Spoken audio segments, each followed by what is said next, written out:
Welcome to 7th lecture of class 10th English medium. In this lecture we are going to discuss about the relation between the zeros and coefficient of a polynomial. In previous lecture I have discussed about the graphical representation and the geometrical representation of the cubic, quadratic and linear polynomial. In this lecture we have to discuss about what is the relation between zeros of the polynomial and the coefficient of the polynomial. Now let us consider the first is the linear polynomial. If you take a linear polynomial, if you take px as a linear polynomial, suppose ax plus b, then for zeros of polynomial, it must be equal to 0. So px must be equal to 0 for calculating the zeros of the polynomial. If you take the px as a 0, then px, what is the value of px? Px can be equal to ax plus b. So ax plus b is equal to 0. Therefore, we have to transpose b on the right hand side. It becomes the minus b, and divided by a, it becomes x equal to minus b by a, which is the zeros of the polynomial. So zeros of the polynomial, px is equal to minus b by a. We have to observe that what is b? B is the constant term of the polynomial and a is the coefficient of the polynomial. So this 0 of the polynomial p is equal to minus b by a is equal to the minus b is the constant term and a is the coefficient of x. This is a is the coefficient of x. So the relation between 0 and coefficient of the polynomial means the 0 of the polynomial px is related in the term as minus b by a. ठीक है, कहने का मतलब है कि अगर हम linear polynomial px equal to ax plus b लेते हैं तो इसके जीरोस निकालने के लिए हमको px को सबसे पहले जीरो करना होगा. अब px अगर हमारा जीरो रहेगा तभी हमारा जीरो पॉलिनोमियल आएगा. इसको सॉल्व करने में इसकी वैल्यू आ गई आपकी माइनस बी बाई ए. अगर हम पॉलिनोमियल को केयरफुली ऑब्जर्व करते हैं तो हमें दिखता है कि जो b है वह कांस्टेंट टर्म है, a जो है कोफिशिएंट ऑफ x है. ठीक है, तो जीरो पॉलिनोमियल को इस टर्म में अगर लिखा जाए तो जीरो पॉलिनोमियल क्या हो जाएगा? Minus of the constant term upon coefficient of the x. ये पॉलिनोमियल में कोफिशिएंट ऑफ जीरोस का. Now we have taken the quadratic polynomial. In second quadratic polynomial, let us consider a quadratic polynomial px is equal to 2x square minus 8x plus 6. We have to take as an example. Firstly, we have to take the example. Then after, we have to generalize the polynomial. Now, 2x square minus 8x plus 6. If you take 2 as a common, because 2, you have to take the 2 as a common. Here, it will become the x square minus 4x plus 3 in one bracket, and 2 is the out of the bracket. Now, on factorizing, if you factorize the x square minus 4x plus 3, you will get what? X minus 1 in one bracket and x minus 3 in second bracket. It will be in the product form. So, for zeros of the polynomial, px must be equal to 0. If you take px as 0, then this become the 0. It will become the 0. Now, we have to take as either x minus 1 is equal to 0 or x minus 3 is equal to 0. Then, after solving, we will get x is equal to 1 or x is equal to 3. Thus, zeros of px are 1 and 3. If you get the zeros as 1 and 3, we have to observe that carefully. Here, the sum of the zeros. If you sum the zeros of px 1 and 3, what will we get? 1 plus 3 is equal to 4. 4 can be written in the form of minus, in bracket, minus 8 by 2. Here, look here, minus 8. Minus 8 is the coefficient of x in this equation, and coefficient of x square is the 2. 2 is the coefficient of x square, and minus 8 is the coefficient of x in this polynomial. So, the sum of the zeros is related as coefficient of x upon coefficient of x square, and here is the minus sign. Similarly, if you take the product of the zeros of px, so 1 into 3 will become the 3. 3 is the what? 3 is the constant term. Constant term, here is the constant term and the coefficient of x square. Here, if you divide the 6 by 2, what will become? 3 can be written as 6 by 2. What is 6? 6 is the constant term and 2 is the coefficient of x square. So it will written as the constant term upon coefficient of x square. कहने का मतलब क्या है कि अगर आप quadratic polynomial 2x square minus 8x plus 6 लेते हैं तो 2 को सब में से कॉमन ले लीजिए तो बचेगा x square minus 4x plus 3. इसको फैक्टराइज करने पे आपको मिलेगा x माइनस 1 x माइनस 3. अब जीरोस ऑफ द पॉलिनोमियल निकालने के लिए px must be equal to 0. px तो 0 होना चाहिए. जब px 0 होगा तो आपका ये टर्म पूरा पूरा 0 हो जाएगा. ये भी ये 0 हो जाएगा. तो जब ये 0 हो जाएगा 2 x माइनस 1 x माइनस 3 0 हो जाएगा. तो सॉल्व करने पे क्या होगा x minus either x minus 1 is equal to 0 या फिर x माइनस 3 0 हो जाएगा. तो दोनों से क्या निकल गया कि x की वैल्यू यहाँ 1 आ जाएगी यहाँ 3 आ जाएगी. तो 0 ऑफ द पॉलिनोमियल क्या होगा 1 एंड 3 होगी. तो यहाँ पे देखिए अगर हम सम ऑफ द जीरोस लें तो 1 और 3 का सम कितना हो जाएगा 1 और 3 का सम 4 हो जाएगा. और 4 को क्योंकि हमें कोफिशिएंट और जीरोस का रिलेशन दिखाना है तो जीरोस का सम तो आपने ले लिया. अब कोफिशिएंट के टर्म में कैसे इसको चेंज करेंगे. देखिए 4 को हम कैसे लिख सकते हैं -8 बाहर माइनस निकाल लीजिए माइनस अंदर में -8/2 कर सकते हैं. ठीक है. तो ये क्या हो जाएगा ये 4 ही आएगा. लेकिन ये -8 है क्या -8 हमारा कोफिशिएंट ऑफ x है. ठीक. और जो 2 है ये कोफिशिएंट ऑफ x स्क्वायर है. तो इससे हमारा क्या होगा सम ऑफ द जीरो यानी जीरोस और coefficient of x and x square के रिलेशन निकल के आ गए. अब हमें यही निकालना था relation between the zero and coefficient of polynomial. तो पॉलिनोमियल के जो भी वेरिएबल हैं x हो चाहे x स्क्वायर इनके कोफिशिएंट और इनके जीरोस के बीच में रिलेशन में निकालना था. तो जीरो ऑफ द px और कोफिशिएंट ऑफ x और स्क्वायर का यहाँ पे आपको रिलेशन आ गया. सिमिलरली अगर हम प्रोडक्ट ऑफ जीरो लेते हैं तो क्या होता है 1 into 3 यानी 3 को लिख सकते हैं 6/2. और 6/2 अगर हम ले रहे हैं तो 6/2 में क्या हो जाएगा 6 क्या है कांस्टेंट टर्म और 2 क्या कोफिशिएंट ऑफ x स्क्वायर. तो यहाँ क्या जाएगा constant term upon coefficient of x square. तो इससे भी हमारा जीरोस और coefficient of x and x square के टर्म में सारे जो कोफिशिएंट है पॉलिनोमियल के उसके और जीरोस के बीच में रिलेशन आ गया. In general, if you take alpha and beta are the zeros of quadratic polynomial. It means if you take two quadratic polynomial has two zeros, if one is alpha and second is beta, then these are the zeros of the quadratic polynomial ps is equal to ax square plus bx plus c where a not equal to 0. Then x minus alpha and x minus beta are the factors of px. If you consider x minus alpha and x minus beta are the factors of px, therefore we have take as ax square plus bx plus c the polynomial quadratic polynomial which is equal to x minus a x minus b. This is in the form of factors form factorized form ax plus bx plus c. This is the factorized form of ax square plus bx plus c. Suppose and k is any constant. Where k is the any constant. So we have to take as here x.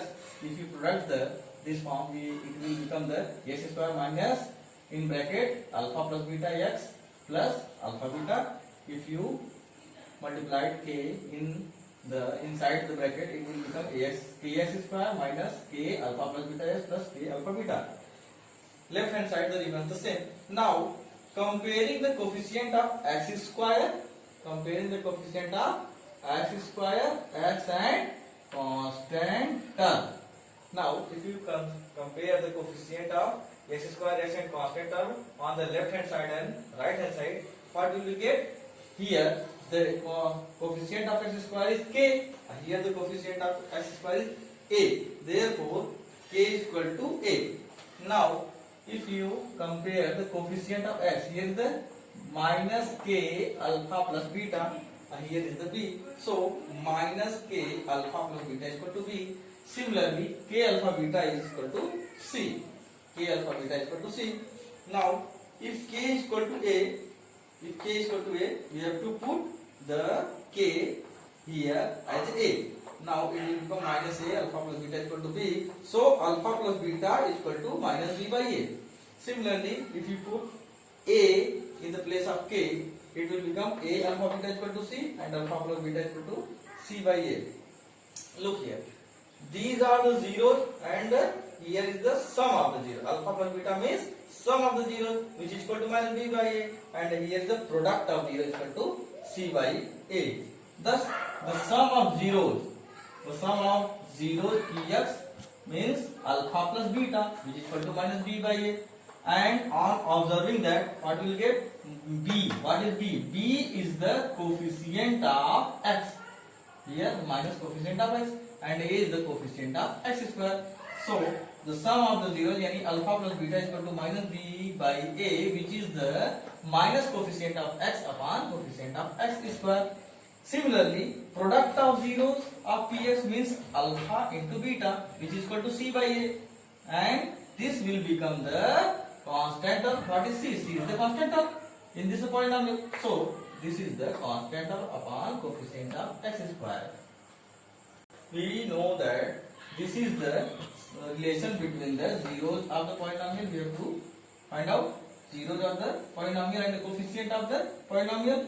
And similarly, we can say that this is the general form of the k s square minus alpha plus beta plus x plus alpha zero. This is the general form of the polynomial, quadratic polynomial along with the zeros. कहने का मतलब क्या है? अगर हम general form में alpha beta दो zeros को लेते हैं तो हमारा, और quadratic polynomial ax square plus bs plus c लेते हैं, और अल्फा बीटा यही quadratic polynomial ax square plus bx plus c का दो जीरो अल्फा और बीटा है। तो अल्फा और बीटा को x माइनस a और x माइनस b फैक्टराइज के फॉर्म में हमने ले लिया और कोई भी अदर कांस्टेंट के ले लिया। तो यह जो है फैक्टराइज का फॉर्म और ये जो पॉलिनोमियल है दोनों इक्विवेलेंट होंगे, और दोनों को हमने क्या किया, इसमें मल्टीप्लाई करके ओपन कर दिया इस ब्रैकेट को, फिर उसके बाद कोफिशिएंट को कंपेयर कर दिया। एक्स स्क्वायर के कोफिशिएंट को एक्स स्क्वायर के कोफिशिएंट से कंपेयर करेंगे, k इक्वल टू ये आएगा। सिमिलरली x के कोफिशिएंट को x के कोफिशिएंट से कंपेयर करेंगे तो इसकी वैल्यू यहाँ पे देखिए क्या आएगा, माइनस के equal to alpha plus beta equal to B. Similarly यहाँ पे कांस्टेंट टर्म को इसके कांस्टेंट टर्म से कंपेयर करेंगे तो अल्फा बीटा इक्वल टू सी आएगा। क्योंकि k की वैल्यू ये रखी है तो k की जगह हम ये रख देंगे, अल्फा प्लस बीटा निकल के आ जाएगा minus B by A. Similarly यहाँ k की जगह रखेंगे तो अल्फा इंटू बीटा निकल के आ जाएगा सी बाई ये। अब यहाँ पे सम ऑफ द जीरोस क्या है, अल्फा प्लस बीटा, ये तो हमने जीरो माना था alpha beta, sum of the zero alpha plus beta क्या निकल गया यहाँ पे माइनस बी बाई ए, यहाँ क्या जाएगा माइनस बी बाई ए। अब b क्या है, b हमारे पॉलिनोमियल में x का कोफिशिएंट है, तो ये क्या जाएगा minus coefficient of x upon constant term, ये क्या है constant term of coefficient of x square है। Similarly product of zero of px, जो product of zero of px है अल्फा इंटू बीटा या क्या है c अपॉन है, c क्या है इस पॉलिनोमियल में कांस्टेंट टर्म है, ये क्या है कोफिशिएंट ऑफ x स्क्वायर है, ये किसके फॉर्म में जाएगा constant term upon coefficient of x square. तो इस तरीके से हम सम ऑफ द जीरोस और कोफिशिएंट ऑफ पॉलिनोमियल के बीच में रिलेशन हमने फाइंड आउट कर लिया, और प्रोडक्ट ऑफ जीरो और कोफिशिएंट ऑफ पॉलिनोमियल के बीच में रिलेशन फाइंड आउट कर लिया। तो हमें क्या पता चला कि जो जनरल फॉर्म है, अगर हम जीरोस के को लेकर के जनरल फॉर्म पॉलिनोमियल का लिखेंगे तो क्या हो जाएगा, k in bracket x square minus alpha plus beta x plus alpha beta. यहाँ देख लीजिए, अगर हमको जनरल फॉर्म लिखना होगा, in general px can be written as what, k into x square minus what, alpha plus beta, यानी sum of the zeros into x plus product of the zeros। ये general form में px को हम ऐसे लिख सकते हैं। Now take a cubic polynomial. If you take a cubic polynomial, let us consider cubic polynomial as an example. Px is equal to 2x cube minus 5x square minus 14x plus 8. Now we want to factorize them. So firstly we have to put in different types of values of x to make px is equal to 0. So we have to put such as x is equal to plus minus 1, plus minus 2, plus minus 3 and so on, to make px is equal to 0. To make these values are putting in the polynomial px to make it 0. So we get px is equal to 0. On solving we get px is equal to 0 for x is equal to 4 minus 2 and minus 1 by 2. And we have know that here is the degree 3. Polynomial has the cubic polynomial at degree 3. So the maximum almost means the maximum zeros of the polynomial should be 3. we have get the for x is equal to 4, this polynomial becomes the 0, and again for x is equal to minus 2, this polynomial again becomes 0, and for x is equal to 1 by 2, this polynomial becomes again 0. So 4 minus 2 and 1 by 2 are the zeros of the cubic polynomial. Now sum of the zeros, if you take the sum of the zeros, what will get? 4 plus minus 2 plus 1 by 2, which becomes 5 by 2, and it can be written as the minus in bracket minus 5 by 2. What will we observe? Minus 5 in this polynomial, minus 5 is the coefficient of x square and 2 is the coefficient of x cube. So we can write here minus coefficient of x square upon coefficient of x cube. Similarly, if you take as the product of the zero, what you will get? 4 into minus 2 into 1 by 2, which will get the minus 4. Now we have know that minus 4 can be written as the minus 8 by 2. In this polynomial, where is the 8? This is the 8. So 8 can be written as the constant term. 8 is the constant term in this polynomial. So it will become the constant term upon coefficient of x cube. Now sum of the product of the zeros taken 2 at a time. If you take the 2, the product of 2 and the sum of the product of 2 zeros taken at a time, what will get? 4 into minus 2 plus minus 2 into 1 by 2 and plus 1 by 2 into 4. What will get? Minus 7. On solving we will get minus 7. Now minus 7 can be written as minus 14 by 2. Here we look here, 2 is the coefficient of x cube and minus 14 are the coefficient of x. So it can be written as coefficient of x upon coefficient of x cube. कहने क्या मतलब है? अगर हम एक example लेते हैं cubic polynomial का 2x cube minus 5x square minus 14x plus 8, और इसका फैक्टराइज करने के लिए सबसे पहले हम x की डिफरेंट वैल्यू रखते हैं, प्लस 1 या माइनस 1, प्लस 2 या माइनस 2, प्लस 3 या माइनस 3, इस तरह की डिफरेंट वैल्यूज रख करके हम देखते हैं कि किस वैल्यूज पे पीएस की वैल्यू 0 आती है. इसको हमको to make the PS equal to 0 करना है. तो हमें क्या पता चलता है कि PS equal to 0 S equal to 4 और माइनस 2 और 1 बाई 2 के लिए आती है. यानी कि यस की वैल्यू अगर हम 4 रखते हैं तब भी पीएस की वैल्यू 0 हो जाएगी, पूरी पॉलिनोमियल 0 हो जाएगा. अगर माइनस 2 रखेंगे तब भी पूरा पॉलिनोमियल की वैल्यू 0 हो जाएगी, और 1 बाई 2 रखेंगे तब भी पीएस यानी पॉलिनोमियल की पूरी वैल्यू 0 हो जाएगी. और हम जानते हैं कि जो क्यूबिक पॉलिनोमियल है उसकी डिग्री 3 होती है, जितनी डिग्री होती है उतने जीरोस होते हैं. 1 2 3 हमारे पास 3 जीरोस आ गए. यही ऑलमोस्ट मैक्सिमम यही 3 जीरोस मिलेंगे, इससे ज्यादा नहीं मिलेंगे. Now sum of the zero, अब हम क्या करते हैं सारे जीरोस का सम कर लेते हैं. तो क्या हमें निकल के आता है 5 बाई 2. सबको सम किया हमें निकल गया 5 बाई 2. अब 5 बाई 2 में देखिए यहाँ पे हमारे कोफिशिएंट है एक्स क्यूब का 2 है, ठीक है. और 5 इस पूरे पॉलिनोमियल में ऑब्जर्व करने में क्या पता चल रहा है यहाँ पे. और 5 क्या है, किसका कोफिशिएंट है, एक्स स्क्वायर का. क्या लिख सकते हैं 5 इन ब्रैकेट माइनस 5. इसको इस तरह लिख लीजिए. तो क्या हो जाएगा minus coefficient of x square upon coefficient of x cube. इस तरह से सम ऑफ द जीरो और minus coefficient of x square upon coefficient of x cube, यानी कोफिशिएंट और जीरोस के बीच में एक रिलेशन आ गया. दूसरा रिलेशन प्रोडक्ट ऑफ जीरो. अगर मान लीजिए अगर हम प्रोडक्ट कर लेते हैं 4 इंटू माइनस 2 इंटू 1 बाई 2, क्या निकल गया माइनस 4. अब माइनस 4 है तो हमें नीचे डिवाइड 2 करना है, क्योंकि कोफिशिएंट इसका 2 है एस क्यूब का. यहाँ क्या जाएगा 8 हो जाएगा. अब 8 जो है इस पूरे पॉलिनोमियल में कहाँ पे है, यहाँ पे. ये क्या है कांस्टेंट टर्म है. यहाँ क्या लिख सकते हैं minus constant term upon coefficient of x cube. Similarly sum of the product of the zeros taken at two time. अगर हम दो कर ले, 2 जीरोस का प्रोडक्ट लें, फिर 2 जीरोस का प्रोडक्ट लें, पहले का दूसरे के साथ प्रोडक्ट, दूसरे का तीसरे के साथ प्रोडक्ट और तीसरे का पहले के साथ प्रोडक्ट लें और सबका सम लें, तो क्या निकल के आता है -7 आता है. और इस -7 को क्योंकि हमने कोफिशिएंट हमारा इस क्यूब का 2 है तो नीचे हमारा 2 लिखना है. जब 2 लिखेंगे तो क्या हो जाएगा 14 हो जाएगा. और 14 को कंपेयर करिए तो इस पूरे पॉलिनोमियल में x का कोफिशिएंट है -14. तो इसको क्या लिखा सकता है coefficient of x upon coefficient of x cube. इस तरह से यह भी एक हमारा रिलेशन आ गया कि अगर दो जीरोस का प्रोडक्ट लेकर के उसका सम करेंगे तो उसका रिलेशन कोफिशिएंट ऑफ x और कोफिशिएंट ऑफ x क्यूब के रूप में होगा. तो इस तरह से हमारे जीरोस और कोफिशिएंट के बीच में, पॉलिनोमियल कोफिशिएंट के बीच में रिलेशन आ गया।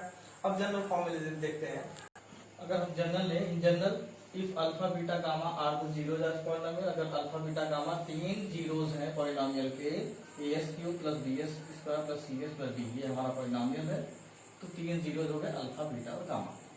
सम ऑफ द जीरोस क्या लिखा है, alpha plus beta plus gamma is equal to minus b by a, यानी minus coefficient of x square, यहाँ पे लिखिए b है, minus coefficient of x square upon coefficient of x cube. इसी तरह sum of the product of the zero, product of zero taken two at a time, तो उस समय क्या होगा, यानी कि alpha beta plus beta gamma plus gamma alpha, ये क्या होगा c बाई a होगा, यानी coefficient of x upon coefficient of x cube. Similarly product of zero अगर लेंगे अल्फा बीटा गामा, ये माइनस d बाई a, यानी constant term upon coefficient of x cube के फॉर्म में रहेगा। तो इस तरह से हमारा रिलेशन जीरो का आ गया। तो ps को हम कैसे लिख सकते हैं, जीरोस अगर हमें पता है तो जीरोस के फॉर्म में क्या लिख सकते हैं, ps equal to k times s cube minus alpha plus beta plus gamma x in bracket alpha beta plus beta gamma plus gamma alpha x, यहाँ पे x स्क्वायर हो जाएगा, यहाँ x होगा, ठीक है, माइनस अल्फा बीटा गामा। इस तरह से क्यूबिक पॉलिनोमियल हम जनरल फॉर्म में लिख सकते हैं। In next lecture, I will discuss about the division algorithm for polynomial and some different types of questions based on it. So please like, subscribe my channel and press the bell icon.